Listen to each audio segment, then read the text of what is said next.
Penganiayaan ini terjadi diduga lantaran korban tidak menyelesaikan tugas sekolah. Korban dianiaya oknum guru di bagian lengan, pipi, dan juga kepala menggunakan kayu. Peristiwa ini terjadi pada 23 Oktober lalu.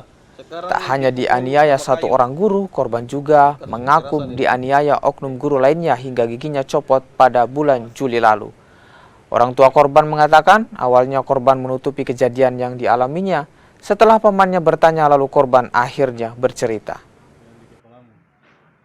Saya tahu itu di omnya si korban ini bahwa anakmu dipukul di SMP sama gurunya. Oke. Nah, ketika dia pulang anak ini cerita kah atau gimana? Dia pulang tidak cerita, tapi kebetulan saya punya mobil memuat di samping rumah. Saya punya buruh, dia tanya kenapa pipimu. Dia diam-diam. Setelah omnya dia tanya, dia baru terbuka bahwa dipukul gurunya di sekolah. Yang dia cerita ini kedua kalinya ini. Selama ini saya juga tidak tahu entah ada kejadian apa di sekolah.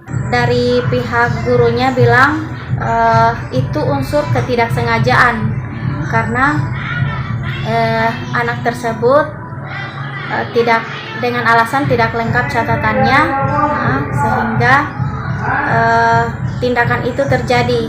Tapi pukulnya di bagian sini, cuman anak tersebut mengelak sehingga kayu yang dipukulkan itu mengenai pipi. Untuk sanksi saya kira sebelum terapkan sama gurunya, cuman saya lakukan lagi pembinaan.